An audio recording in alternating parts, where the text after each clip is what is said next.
Okay cik, terima kasih sebab datang ke Scoot Auto untuk servis kereta cik lah. Jadi untuk servis dan repair, kita ada berikan satu voucher kopi secara percuma. Jadi voucher ni cik boleh gunakan di Cafe Lookout at Scoot Auto. Jadi terima kasih kerana datang ke Scoot Auto dan kamera cik akan datang lagi di masa akan datang. Okay guys, nak tahu apa benda yang kita nak claim dekat voucher ni? Jom aku tunjukkan. Kalau korang nak tahu voucher ni apa kegunaan dia, jom follow aku. Okay guys, inilah dia Cafe Lookout yang sekarang berada di Scoot Auto di Jalan Ampang. So hari ni kita nak claim free coffee. Jom. Boleh tak saya nak claim free coffee dekat sini? Boleh? Okey, nak air apa tu? Kita ada coffee and refreshing. So boleh bagi saya coklat lah. Coklat. Nak ais atau hot? Ais. Ais.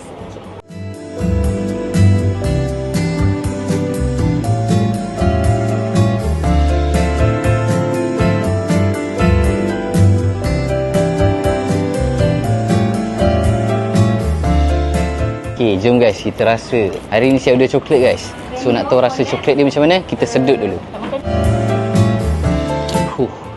Memang refreshing guys air coklat dia.